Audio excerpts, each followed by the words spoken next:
Hi everybody, అందరికీ మరణాత ప్రైస్తలోడండి. ముందుగా మీ అందరికీ మాతృ దినోత్సవ శుభాకాంక్షలు.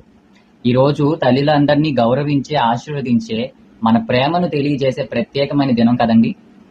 సో మేము ఎవరికైనా బహుమతి ఇవ్వకపోయినా ఒక మాట, ఒక కౌగిలింత, ఒక ప్రార్థన, ఇవి తల్లికి శాశ్వత ఆనందాన్ని కలిగిస్తాయి. గుర్తుంచుకోండి, తల్లి ఒక శరీరాన్ని అందించేదే కాదు, జీవితం కూడా ఇచ్చేది. దేవుడు సృష్టి ప్రారంభంలోనే తల్లితనాన్ని ఏర్పాటు చేశాడు. మనం యెషయా గ్రంథము 66వ అధ్యాయము 13వ వచనంలో చూస్తే, ఒకని తల్లి వానిని ఆదరించున్నట్లు నేను మిమ్మును ఆదరించేదను. తల్లి తన కుమారునికి ఆత్మ సంతాపము నొందినట్టు నేను మిమ్మల్ని ఆదరిస్తానని చెప్పి దేవుడు అంటున్నాడు. దీనిలో దేవుడు తల్లి ప్రేమతో తనను పోల్చుకుంటున్నాడు. అంటే తల్లి ప్రేమే దేవుని ప్రేమకు ప్రతిరూపం అని గుర్తుపెట్టుకోండి. మన బైబిల్లోని చాలా మంది గొప్ప తల్లులే ఉన్నారు. వాళ్ళలో మీకు ఒక 4-5 చూపిస్తాను. 1వ సమూయేలు గ్రంథం 1వ అధ్యాయంలో అంతా హన్నా గురించి ఉంటుంది. హన్నా అంటే ఎవరనుకున్నారు? సమూయేలు ప్రవక్త యొక్క తల్లి అన్నమాట. సో అతని చరిత్ర ఈ విధంగా స్టార్ట్ అవుతుంది. హన్నా చాలా చాలా గొప్ప వ్యక్తిత్వం గల ఒక అమ్మ. తన వంశాన్ని సాగించాలన్న కోరిక కన్నా దేవునికి ఒక ఆశీర్వాదపు పిల్లవాడిని ఇచ్చే త్యాగం చేసింది ఈవిడ. తెలుసా? ఆ అధ్యాయం మొత్తం మీరు చదువుకోండి. ఒక తల్లి ఎంత బాధపడుతుంది పిల్లలు లేకపోతే.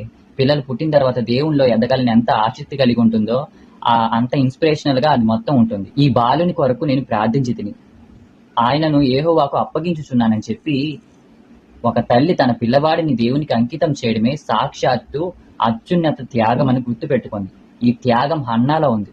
రెండో వ్యక్తిని మనం చూసుకున్నట్లయితే యోకెమెబెతు. ఈవిడ మోషే తల్లి అయి ఉన్నారు. నిర్గమకాండం 2వ అధ్యాయం నుంచి ఆవిడ గురించి ఉంటుంది. అంటే ఆవిడ ఏ విధంగా ఫరో ఆజ్ఞకు భయపడకుండా తన కుమారుణ్ణి కాపాడిన ధైర్యవంతురాలుగా ఉందో ఆ అధ్యాయం మొత్తం మీరు చదువుకుంటే మీకు అర్థమవుతుంది. మూడో వ్యక్తిగా మనం చూస్తే మరియ తల్లి, యేసు ప్రభు వారి తల్లి. దేవుని కృపను పొందిన తర్వాత సమర్పణతో, అనురాగంతో, బాధతో తన కుమారుణ్ణి పెంచిన తల్లి ఈవిడ. లూకాసు వార్త 2వ అధ్యాయం 19వ వచనంలో ఉంటుంది. ఆ మాటలన్నీ తన హృదయమందు నిలుపుకొని తలంచుకొని చుండెను. ఏమండి, మనకి యేసు ప్రభు వారి పుట్టుక తలంచుకుంటేనే ముందుగా గుర్తొచ్చేది మరియ తల్లే కదండి. దయాప్రాప్తురాల నీకు శుభము, నిన్ను ధన్యురాలని పుట్టబోయే తరం అంటారని చెప్పి సాక్షాత్తు పరలోకం నుంచి గబ్రియేలు దేవదూత దిగొచ్చి ఆయన పలికిందంటే ఆవిడంత ధన్యురాలో మీరు ఒకసారి ఆలోచించండి. తల్లి ప్రేమ స్వార్థరహితమైనది. తల్లి ప్రేమ ధైర్యాన్ని కలిగిస్తుంది. బైబిల్లో ఆమె బలమును గౌరవమును ధరించు వారై ఉన్నది. ఆమె పిల్లలు లేచి ఆమెను ధన్యురాలుగా చెప్తారని చెప్పి సాక్షాత్తు మరియ తల్లి గురించి బైబిల్ గ్రంథంలో రాయబడి ఉన్నది. తల్లి ప్రార్థనలు కుటుంబాన్ని మార్చగల శక్తి తల్లి ప్రార్థనకు ఉంటుందండి. తల్లి ప్రార్థనల ద్వారా చాలా మంది దేవుని మార్గంలో నడిచిన వారు కూడా ఉన్నారు. 2 తిమోతికి రాసిన పత్రిక 1వ అధ్యాయము 5వ వచనంలో యూనికే లోయి గురించి ఇద్దరి గురించి వ్రాయబడి ఉన్నది. నీ తల్లి యూనికే యందు ఉన్న విశ్వాసమే నీలోనూ ఉన్నదని నమ్ముతున్నాను. ఈ మాటలతో పౌలు తిమోతికి తల్లి విశ్వాసాన్ని గుర్తు చేస్తున్నాడు. తల్లి విశ్వాసము తరాలపైన ప్రభావం చూపుతుందని చెప్తున్నాడు. ఈ రకంగా బైబిల్ తల్లి గురించి వివరించింది. మరి తల్లిని మనం ఏ రకంగా గౌరవించాలి? ఎఫెసీయులకు రాసిన పత్రిక 6వ అధ్యాయము 2-3 వచనములు చూద్దాం. ఇక్కడ చూస్తే, నీకు మేలు కలుగునట్లు నీ తండ్రిని తల్లిని సన్మానింపుము, అప్పుడు నీవు భూమి మీద దీర్ఘాయుష్మంతుడు వగదువు అని చెప్పుంది. నీ తండ్రిని నీ తల్లిని గౌరవించుము, దీర్ఘాయువు పొందుదువు. మనం ఎంత ఉన్నత స్థితికి వెళ్ళినా తల్లి ప్రేమను మర్చిపోకూడదు. వారిని గౌరవించడం దేవునికి గౌరవించడంతో సమానం అని చెప్పి ఇక్కడ బైబిల్ గ్రంథము మనకి చెప్తుంది. మన జీవితంలో దేవుడు నేరుగా కనిపించడు కానీ తల్లి రూపంలో ఆయన ప్రేమను మనకు అనుభవింపజేస్తాడు. ఎలా అంటారా? యెషయా గ్రంథం 49వ అధ్యాయం 15వ వచనంలో ఉంటుంది. స్త్రీ తన గర్భమున పుట్టిన బిడ్డను కరుణింపకుండా తన చంటి పిల్లను మరుచునా? వారైనా మరుచుదురు గాని నేను నిన్ను మరువను అని చెప్పి దేవుడు అంటున్నాడు. ఒక తల్లి తన శిశువును మర్చిపోతుందా? ఆమె జబ్బు పడినా మర్చిపోవచ్చు, కానీ నేను నిన్ను మర్చిపోనని యెహోవా సెలవిస్తున్నాడు ఇక్కడ. ఈ వాక్యం మనకు భరోసానిస్తుంది. తల్లి ప్రేమ మానవ ప్రేమలో అత్యున్నతమైనదని చెప్తుంది, కానీ దేవుని ప్రేమ దానికన్నా మరింత గొప్పదని కూడా చెప్తుంది. చాలా సందర్భాల్లో మనం తల్లిని చాలా బాధ పెడుతూ ఉంటాము.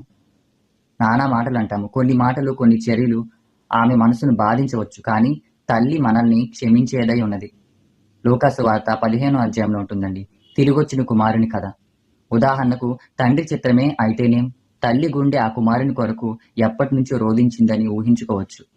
మన తల్లులను బాధ పెట్టకూడదు, ఎందుకంటే వారి ప్రార్థనలే మన జీవితానికి అస్తిత్వం ఇచ్చినవై ఉంటాయి. ప్రియతమ తల్లులారా, మీరు చేస్తున్న త్యాగం దేవునికి తెలియకుండా పోదులేండి. మీరు చేసిన చిన్న పని కూడా ఆయన గ్రహిస్తాడు.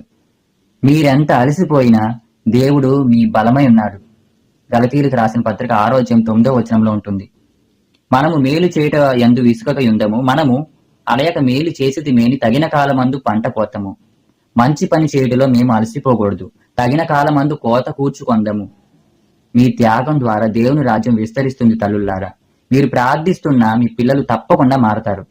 దేవుడు మీ కన్నీళ్లను పిండి ఆనందంగా మార్చుతాడు. ఇది దేవుడిస్తున్న వాగ్దానమై ఉన్నది, గుర్తుపెట్టుకోండి. ఈ కాలంలో తల్లులు ఉద్యోగాలు, ఇంటి బాధ్యతలు, పిల్లల చదువులు, ఆధ్యాత్మిక పాఠాలు ఇవన్నీ సమతుల్యంగా నిర్వహిస్తున్నారు. ఇది సాధారణమైన విషయం కాదు. ఇది దేవునిచ్చిన శక్తి వల్లే సాధ్యమవుతుంది. మన సమాజం మారినా తల్లి ప్రేమ మాత్రం మారదండి, గుర్తుపెట్టుకోండి. మనం ఎంత అధునాతికత చాటుకున్నా గాని తల్లి చూపిన విలువలు జీవితాన్ని మార్చేస్తాయి. ఈనాడు చాలా మందికి తల్లి లేకపోవచ్చు, కానీ దేవుడు తల్లిని కోల్పోయిన వారికి కూడా ఓ తల్లిలా ఆదరిస్తాడు. బాధపడకండి. కీర్తనల గ్రంథం 27:10 ఉంటుంది. నా తల్లిదండ్రులు నన్ను విడిచినను యెహోవా నన్ను చేరదీయును అని. నా తల్లి విడిచిపెట్టినను యెహోవా నన్ను ఆలనించి ఉన్నాడు అని చెప్పి ఉంది. అంటే ప్రతి మనిషి జీవితంలో దేవుని ప్రేమను తల్లి ప్రేమగా గుర్తించాలి. తల్లి లేని వారు మీకు దేవుడు తల్లి ప్రేమను అనుభవించేటట్లు చేస్తాడు. ఆయన సమీపంలో చేరండి. తల్లి అంటే ప్రేమ కాదు, ప్రేమే తల్లి. తల్లి అంటే దేవుని చేతిలో పసిపిల్లల భవిష్యత్తు. ఆమె మాటే భరోసా, ఆమె నవ్వే ఆనందం. తల్లి కడుపులోని దేవుని ఆశీర్వాదం మొదలవుతుంది. ఒక్క సెకండ్ ప్రార్థన చేసుకుందాము. కళ్ళు మూసుకోండి. మహామహిమగల తండ్రి, పరిశుద్ధుడా, మహోన్నతుడా, అయ్యా, సర్వాధికారి, సర్వశక్తిమంతుడా, నీ ఘనమైన పాదాలకు వందనాలు చెల్లిస్తున్నాం ప్రభువా. నాయన, మా తల్లులందరికీ నీ కృప దయచేయి నాయన. వారు మాకు చూపించిన ప్రేమ, త్యాగానికి నీవే బహుమతి కలిగించు తండ్రి. తల్లి లేని వారు నీ ప్రేమలో తల్లి ప్రేమను అనుభవించనివ్వయ్యా. యేసు నామములో ప్రార్థించుచున్నాము తండ్రి, ఆమేన్. యవనస్తులారా, మీ తల్లి మిమ్మల్ని కన్న కానించి మీరు పెద్దయ్యే వరకు ఎంత ప్రయాస పడుతున్నారో మీరు దగ్గర నుండి చూచుచున్న వారై ఉన్నారు కదా. వారి గురించి మీరు ప్రార్థన చేయండి. వారి ప్రయాసను అర్థం చేసుకోండి. బాగా చదువుకొని మంచి ఉన్నత స్థానంలో మీ తల్లిని ఉంచండి. దేవుడు మొట్టమొదటి ఆశీర్వాదం మీ తల్లి రూపంలోనే ఇస్తాడు. అది పొందుకున్న తర్వాతే నీకు తదుపరి ఆశీర్వాదాలు అనేవి నీకు వస్తాయి. కాబట్టి నీ తల్లిని గౌరవించి, తల్లిని బాధ పెట్టకుండా, తల్లి చెప్పినట్లు నడుచుకొని జీవితాన్ని చక్కదిద్దుకో. ఈ వాక్యము విన్న, చూచిన ప్రతి ఒక్కరికి నా వందన మరణాతలు తెలియజేసుకుంటున్నానండి. దేవుడు మిమ్మల్ని, మీ కుటుంబాన్ని దీవించును గాక. ఆమేన్.